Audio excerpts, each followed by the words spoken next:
أعوذ بالله من الشيطان الرجيم. بسم الله الرحمن الرحيم.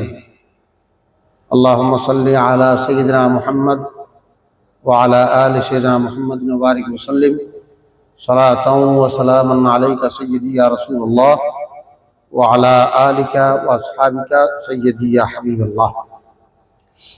আমাদের গতকালের আলোচনা গিয়েছিল সেই বুখারী শরীফের 232 পৃষ্ঠা পারা নম্বর 7 হাদিস নম্বর 1688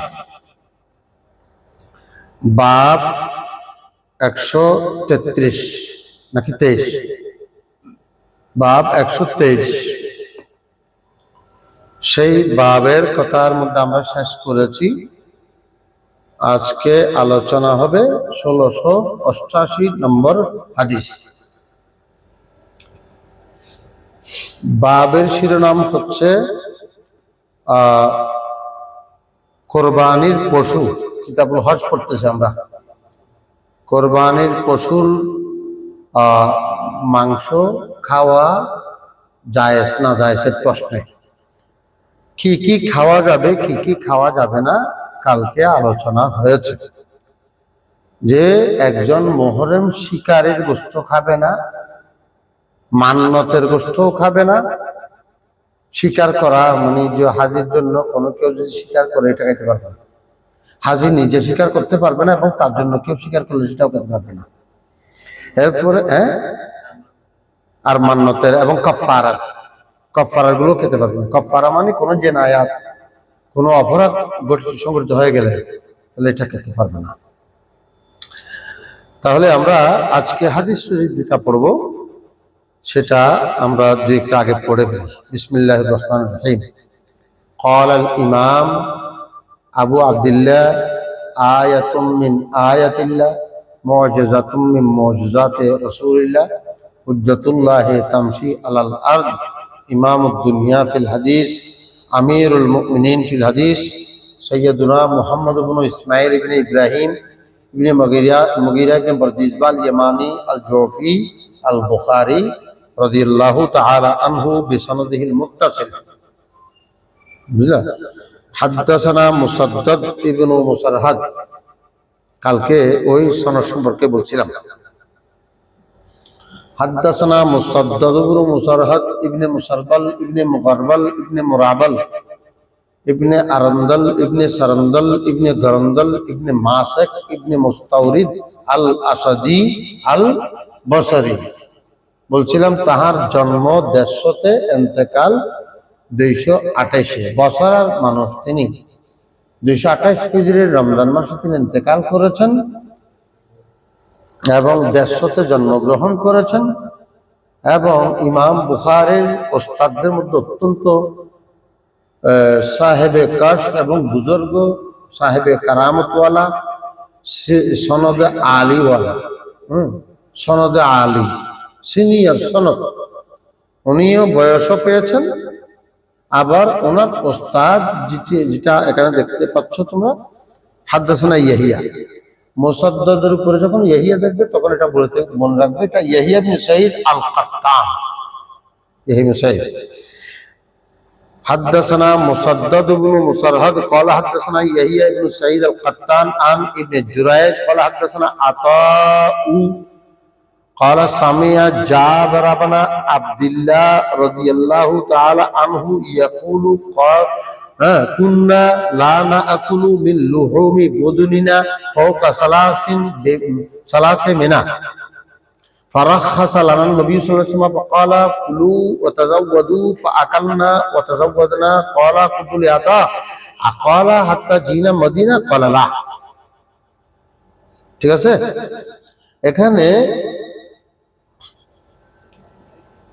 এই হাদিসের এরপরে এই বাবের আরেকটা হাদিস পড়ে গেল। অবি قال حدثنا خالد بن مخلد قال حدثنا سليمان بن بلال قال حدثني يحيى قال حدثني عمرو قالت سمعت عائشة تقول خرجنا مع النبي صلى الله عليه وسلم لخمس بقين من ذي القعدة ওয়ালা নুরা ইল্লাল হাজ্জা হাত্তা ইযা দানাউনা মিন মক্কাতা আমারা রাসূলুল্লাহ সাল্লাল্লাহু আলাইহি ওয়াসাল্লাম মিন মান লাম ইয়াকুন মাআহু হাদিয়ুন ইযা তাওয়াফা বিল বাইতি আন ইয়াহিল্লা ক্বালাত আয়েশা ফাদুখিলা আলাইনা ইয়াওমান নাহর বিলাহমি বাকরিন ফাকুতু মা হাযা ফাকিলা যাবাহা নবী সাল্লাল্লাহু আলাইহি ওয়াসাল্লাম আন আজওয়াজিহি ক্বালা ইয়াহিয়া فذكرت هذا الحديث للقاسم فقال أتتك بالحديث على وجهه بس বাবের কথা শেষ 124 নম্বর বাব শেষ 125 নম্বর বাব চলছে আচ্ছা এখন এই দুই হাদিসের মধ্যে কুরবানির পশু খাওয়া না খাওয়া কতক্ষণ খেতে পারবে কয়দিন খেতে পারবে সেই মশালাটা এসেছে প্রথমে সনদ সম্পর্কে কিছু কথা রয়েছে এরপরে আগে হাদিসটা সম্পর্কে দেখো যে হযরতে জাবের বিন আব্দুল্লাহ রাওয়ায়াত করতেছেন কে জাবের ইবনে আব্দুল্লাহ হযরতে জাবের রাদিয়াল্লাহু তাআলা আনহু তিনি 92 হিজরিতে 78 হিজরিতে 92 বছর বয়সে ইন্তেকাল করেছেন মদিনা শরীফ ইন্তেকালকারী সর্বশেষ সাহাবী ওনার পরে মদিনা শরীফে আর কোনো সাহাবী বেঁচে ছিলেন না উনি মদিনা শরীফের মধ্যে ইন্তেকালকারী সর্বশেষ সাহাবী এবং উনি বয়সে জুনিয়র সাহাবী ছিলেন জাবের বিন আব্দুল্লাহ ওনার আব্বা উহুদের মধ্যে শহীদ হয়েছে ওনার আব্বাজান কোথায় শহীদ হয়েছেন উহুদের যুদ্ধে শহীদ হয়েছেন জাবের বিন আব্দুল্লাহ বুঝলা তো সেই জাবের রিওয়ায়াত করতেছেন জাবের ওনার নিচে যখন আতা থাকবে জাবের নিচে তখন কে থাকবে তখন প্রায় সময় জাবের নিচে আতা থাকলে এটা আতা ইবনে ইয়াসার অর্থ হয় কি হয় কে বুঝে যায় আতা ইবনে ইয়াসার তাহলে মুসাদ্দাদের উপরে ইয়াহিয়া তারপরে ইবনে জুরাইজ তারপরে আতা তারপরে জাবের এ হচ্ছে সনদ এরপরে রাসূলুল্লাহ সাল্লাল্লাহু হযরত জাবের রাদিয়াল্লাহু তাআলা রিওয়ায়াত করতেছেন যে কুন্না লা নাকুলু মিন লুহুমি বুদরিনা ফাওকা সালাসি মিনা মেনার যে 3 দিন আছে মেনার 3 দিন কি 11 12 13 যে আইয়ামে মেনা যেটা আছে আমরা এই মিনার 3 দিনের বাইরে কি খেতাম না লুহুমিল বুদুন আমাদের কুরবানির গোশত আমাদের দমে শুকরের গোশত খেতাম না তো আল্লাহ রাসূল কি করলেন ফারাখাসা লানা নবী আল্লাহ রাসূল আমাদেরকে পরবর্তী রুখসত দিয়েছেন কি দিয়েছেন রুখসত দিয়েছেন ফাকালা কুলু খেতে পারবে 3 দিনের পরেও খেতে পারবে ওয়াতাজাওয়াদু রেখে দিতেও পারবে ফাআকালনা ওয়াতাজাওয়াদনা এই নির্দেশনা পাওয়ার পরে আমরা খেতেও থাকলাম আবার রেখেও দিতে লাগলাম তাহলে কুরবানির গোশত পরবর্তী অনেক দিন রেখে দেওয়াও জায়েজ আছে এই হাদিস অনুযায়ী এখন ক্বালা কুলতু লি আতা আমি আতাকে জিজ্ঞেস করলাম এই যে আতাকে জিজ্ঞেস কে করতেছেন আতার নিচে কে আছে দেখো আতার নিচে ইবনে জুরাইজ আছে না ইবনে জুরাইজের পুরো নাম কি বলছিলাম আব্দুল মালিক ইবনে আব্দুল আজিজ ইবনে জুরাইজ সেই ইবনে জুরাইজ আতা বিনে ইয়াসারকে জিজ্ঞেস করছেন আকালা হে হযরত জাবের কি এটা বলেছেন যে হাত্তা জিনাল মদিনা আমরা মদিনা শরীফে এসেও ওই পশুর গোশতগুলো খাচ্ছি আল্লাহ না এটা বলবে তাহলে জাবেরের রিওয়ায়াতের মধ্যে হাত্তা জিনাল মদিনা এটার মধ্যে এটা এই কথাটা নাই কিন্তু মুসলিম শরীফের মধ্যে রিওয়ায়াত আছে নাম এখানে লা আছে না মুসলিম শরীফের রিওয়ায়াত আছে কি নাম বদলে লায়ের বদলে নাম আছে তো ওয়াজমাউ বাইনহুমা বিল হামল আলা আন্নাহু নাসিয়া তো দোনোটা রিওয়ায়াতের কি তদবিক কি রাবিয়ে বলে গেছে রাবি কে এটা যে ওই আতর নিচে অথবা আতর বলে গেছেন নাম বলছে না হ্যাঁ বলছে না বলছে সেই জন্য বুখারী রিওয়ায়াতে নাম লা এসে গেছে মুসলিম রিওয়ায়াতে নাম এসেছে ওয়াকালা জামাহিরুল উলামা ইউবাহুল আকল জমহুর উলামা ইকরাম বয়ান করেছেন যে কোরবানির গোশত বা বুদুনের গোশত খাওয়া জায়েজ আছে, পরবর্তীও অনেক দিন জায়েজ আছে। ওয়াল ইমসাক বাদা সালাত, 3 দিনের পরেও জায়েজ, রেখে দেওয়া জায়েজ আছে, খাওয়া জায়েজ আছে। আর যেটা এটা নিষেধাজ্ঞা ছিল ওয়ান নাহি মনসুখ, এটা কি হয়ে গেছে, হাদিসে যাবে হাদা, এই হাদিস দা। এবং এই কথাটা বদরুদ্দিন আইনি থেকে এসেছে, ঠিক আছে, বদরুদ্দিন আইনি এসেছে এবং এই কথাটা 9 নম্বর হাসির মধ্যে তুলে ধরা হয়েছে। দেখো এখানে প্রথম ব্যক্তি কি বলছিলাম, মুসাদ্দাদ। হ্যাঁ, মুসাদ্দাদ সম্পর্কে আমি একাধিকবার বলেছি ইনি কেবারিল আকিদিন মিন তবে তাবিনদের ছাত্র ছিলেন তিনি, মুসাদ্দাদ ইবনে মুসারহাদ। এবং তাহার ওস্তাদের তালিকার মধ্যে মাহদি বিন মাইমুন আছে, হাম্মাদ বিন জায়েদ আছে, ইয়াহিয়া বিন সাইদ আল-কাত্তান আছে, হাম্মাদ বিন জায়েদ আছে, আবু আওয়ানা আছে, তারপরে মুতাবির বিন সুলাইমান আছে, সুফিয়ান বিন উয়াইনা আছে, ফুদাইল বিন আয়াস আছে, ওয়াকিবুল জাররাহ আছে। এগুলো হচ্ছে সিনিয়র ব্যক্তিরা হচ্ছেন ওস্তাদ। এবং তাহার ছাত্রদের মধ্যে ইমাম বুখারী আছে, ইমাম মুসলিম আছে, ইমাম আবু দাউদ আছে, ইমাম আবু যুরআহ আছে, ইমাম আবু হাতিম আর-রাজি আছে। এবং তাহার নামটা সিয়ারে আলামিন নোবালার 10ম খণ্ড 592 নম্বর পৃষ্ঠার মধ্যে বলা হয়েছে, তাহার নামটা সাফের বিষের মন্ত্র। তাহার নামটা কি, রুকাইয়াতুল লিল আকরাব। তাহার রুকাইয়াতুল লিল আকরাব, এই কথাটা মাজাহ একজন সমসাময়িক যিনি বর্ণনাকারী হযরত মাজাহ তিনি বর্ণনা করতেন, লৌ কুতিবা আমামা নসবিহি, তাহার নামের শুরুতে যদি বিসমিল্লাহির রহমানির রহিম লেখে, ওই নামটা রুকাইয়া ইয়াবা সাপে কামড় দিয়ে সামনে ব্যক্তিকে ফুঁক দেওয়া হয়, তখন এটা সাপের কামড়ের বিষের পানি মানে চিকিৎসা হয়ে যায়। বলা হচ্ছে লৌ কুতিবা, হযরত মাজাহ, নাম কি, মাজাহ ইমালি জাহা হাই হতে। তো বলছেন উনি, লৌ কুতিবা আমামা নসবিহি বিসমিল্লাহির রহমানির রহিম কানা রুকাইয়াতুল লিল আকরাব, এটা আকরাবের চিকিৎসা হয়ে যায়।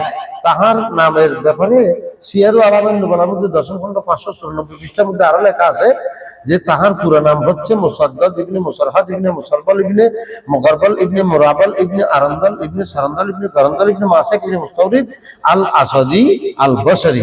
এবং তিনি এই নামটা শুরুতে কি লেখলে, বিসমিল্লাহ লেখলেন। এরপরে আমি আল্লাহর কাছে মকবুল হয়েছে, এরকম অনেক নাম ব্যক্তির নাম মকবুল। কিছু কিছু নাম কি আল্লাহ পাক, লো আকসাম আলাল্লাহিল আবার, কিছু কিছু নাম পর্যন্ত আল্লাহ পাক সুবহানাহু ওয়া তাআলা কাছে সম্মান। এটা দোহাই গৌস পাক সাহেব বাগদাদের নাম,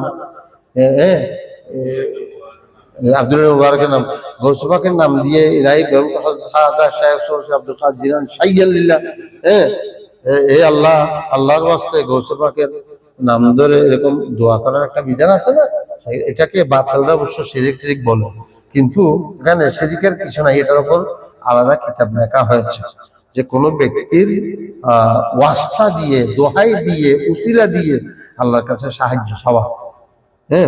এই কারণে এই যে মুসাদ্দাদের নামের কথা, এই সেই জমানায় সিয়ারু আলামিন নুবালা কিতাবের মধ্যে একেবারে মাজাহের সনদে কথাটা এসে গেছে যে ওনার নামে এরকম করে বললে আল্লাহ পাক কবুল করেন। এর উপরে ইয়াহিয়া ইবনে সাইদ আল-কাত্তান, তো ইয়াহিয়া ইবনে সাইদ কাত্তান উনি জন্মগ্রহণ করেছেন 120-এ। কত মনে রাখতে হবে, কিন্তু আমি বারবার এটা তোমরা লেখেও রাখবে, মনেও রাখবে। ওনার জন্ম অনলাইনে রেকর্ড করে রাখবে যে ওনার জন্ম হচ্ছেন 120-এ এবং এন্তেকাল হচ্ছেন 198-তে। ইয়াহিয়া ইবনে সাইদ আল-কাত্তান, ঠিক আছে, ইয়াহিয়া ইবনে সাইদ আল-কাত্তান জন্ম 120, এন্তেকাল 198, এবং তিনি ইয়াহিয়া বিন মুঈনের ওস্তাদ, ইমাম বুখারী মুসলিমের দাদা ওস্তাদ, সুফিয়ান বিন উয়াইনার ছাত্র, সুফিয়ান বিন উয়াইনার সমসাময়িক এবং ছাত্র ইমাম আহমদ বিন হাম্বলের ওস্তাদ ছিলেন। তিনি 20 বছর পর্যন্ত, কালকেও বলেছিলাম, 20 বছর পর্যন্ত লাগাতার 1 খতম কোরআন শরীফ প্রত্যেক দিন, তাও আবার মগরিব থেকে এশা পর্যন্ত। তুমি যদি জিজ্ঞেস করো এত অল্প সময় পড়ে কেমনে, এটা হচ্ছে আল্লাহ পাক কোনো ব্যক্তিকে বস্তে জমানি দান করেছেন। কি শব্দ বললাম, বস্তে জমানি। বস্তে জমানি, জমানার মধ্যে ওয়াসাআত, অল্প সময়ে অনেক কাজ করার তৌফিক দিয়েছেন। এরকম আরো অনেক ব্যক্তি আছে, এরকম শাহাবুদ্দিন উমর সরওয়ার্দীর জীবনের মধ্যেও আছে। এরকম বলা আছে যে 70,000 খতম এক তোয়াফের মধ্যে করে ফেলেছে, বুঝলে? মেরাজের আলোচনার প্রেক্ষিতে মেরাজ কেমনে সম্ভব হলো, এই প্রসঙ্গে উলামায়ে কেরাম এই ঘটনাগুলো করতে হবে। আল্লাহ হযরত সেই কথাগুলো ফতোয়া রজভির মধ্যে এনেছেন, কে কে কোন কোন ব্যক্তির জীবনে এরকম ঘটনা ঘটেছে। উনি ইয়াহিয়া বিন সঈদ আল কাত্তান মাগরিব থেকে এশা পর্যন্ত কয় ঘন্টা? 1 ঘন্টা, 1.5 ঘন্টা, 2 ঘন্টা। চলে 2 ঘন্টার ভিতর তিনি এক খতম কোরআন শরীফ প্রত্যেকদিন পড়েন। কয় বছর পড়েছেন? যেগুলো রেকর্ডেড, যেগুলো রিওয়ায়াত বর্ণনা এসেছে 20 বছর। আমার বাকি জীবন পড়তেও পারে, কিন্তু 20 বছরের কথা তো আমরা একেবারে লিখতে পারছি। তাহলে তিনি 20 বছর পর্যন্ত কি করেছেন? মাগরিব থেকে এশার টাইমের ভিতর এক খতম কোরআন শরীফ পড়েছেন। 198তে ইন্তেকাল করেছেন। তার ওস্তাদের মধ্যে ইমাম শুবা আছে, ইমাম মালিক আছে, ইয়াহিয়া বিন সঈদ আল আনসারী আছেন, ওনার নাম ইয়াহিয়া বিন সঈদ আল কাত্তান, ওনার ওস্তাদের নাম ইয়াহিয়া বিন সঈদ আল আনসারী। ইবনে জুরায়জ আছে, এটা একটু আগে ওই এখানে তো আছে, ইবনে জুরায়জ এখানে আছে, ইবনে জুরায়জ আছে। ইবনে জুরায়জের পুরো নাম কি বলছিলাম? হ্যাঁ, ইবনে আব্দুল মালিক ইবনে আব্দুল আজিজ ইবনে জুরায়জ, ইমাম আজম আবু হানিফার সমসাময়িক, উনি 150 মারা গেছেন। ইবনে জুরায়জের কথাও আমি ইনশাআল্লাহ বলবো। তো বলা হচ্ছে এই যেই রিওয়ায়াতের মধ্যে এই কথাটা বলেছেন ইমাম আবু হাতেম আর রাজি। কথাটা কে বলেছেন বলো? আবু হাতেম আর রাজি একটা কথা বলেছেন যে তোমরা, আবু হাতেম আর রাজি উনি কে? প্রথমে উনি কে? তোমরা তো এটা সিলসিলাতুল যাহাব হিসেবে তোমাদেরকে আগে বলেছিলাম, সিলসিলাতুল যাহাব সিনিয়র সনদ, তারপরে সনদে আলী, ইমাম বুখারীর সনদে আলী একেবারে উচ্চতর সনদ। সিলসিলাতুল যাহাব, যাহাব মানে মানুষগুলো, মানুষ না আগাগোড়া স্বর্ণ দলা, স্বর্ণের টুকরা মানুষগুলো, সিলসিলাতুল যাহাব। তো কিভাবে সনদকে মুসাদ্দাদের নাম তো শুনলা, ইয়াহিয়া বিন সঈদ আল কাত্তানের নাম কি শুনছো? যে বলা হচ্ছে হযরতে আবু হাতেম আর রাজি। আবু হাতেম রাজি হচ্ছেন এই 200 হিজরির এদিকে জগতের ওই খোরাসানের বিখ্যাত হাফিজুল হাদিস, হাফিজুল দুনিয়া আবু হাতেম আর রাজি, হাদিসের নামকরা ব্যক্তি। খোরাসানের মধ্যে 2-3 খনি থাকলে একজন হচ্ছেন আবু হাতেম রাজি। সেই আবু হাতেম রাজি মন্তব্য করতেছেন, তোমরা যেই সনদের মধ্যে মুসাদ্দাদ থাকবে, তার উপরে ইয়াহিয়া থাকবে, তার উপরে উবাইদুল্লাহ থাকবে, তার উপরে নাফি থাকবে, তার উপরে ইবনে উমর থাকবে, এই সনদটা থেকে তোমরা যখন কোনো হাদিস পাবে, তোমরা এই হাদিসটাকে শুধু হাদিস মনে করে কোনো ব্যক্তি থেকে শুনতেছো মনে করিও না, ডাইরেক্ট মনে করবা রাসূলুল্লাহ সাল্লাল্লাহু আলাইহি ওয়াসাল্লাম থেকে শুনতে পারছো। মধ্যখানে এই 5 জনটা, শুধুমাত্র মধ্যখানে এই 5 জনটাকে সনদ। তুমি এখানে মনে করবে না যে একটা নক্তা, একটা শব্দ, একটা অক্ষর ব্যস্ত হয়েছে। ওনারা এরকম আমানতদার। কে?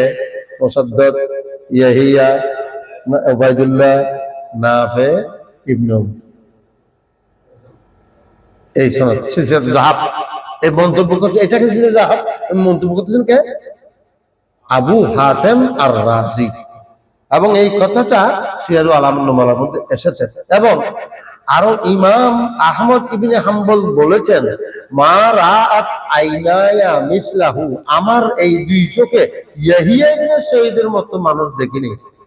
ইমাম আহমদ, যিনি 8 লাখ হাদিসের হাফেজ বা 10 লাখ হাদিসের হাফেজ, যিনি 4 মাযহাবের অন্যতম একজন হাম্বলি মাযহাবের ইমাম, 241 ইন্তেকাল, যাহার জানাজায় 8 লাখ মানুষ হয়েছে, 8 লাখ পর্যন্ত জানাজার মধ্যে শরীক হয়েছে, যার জানাজা থেকে 30,000 মানুষ মুসলমান হয়ে গেছে বিধর্মী।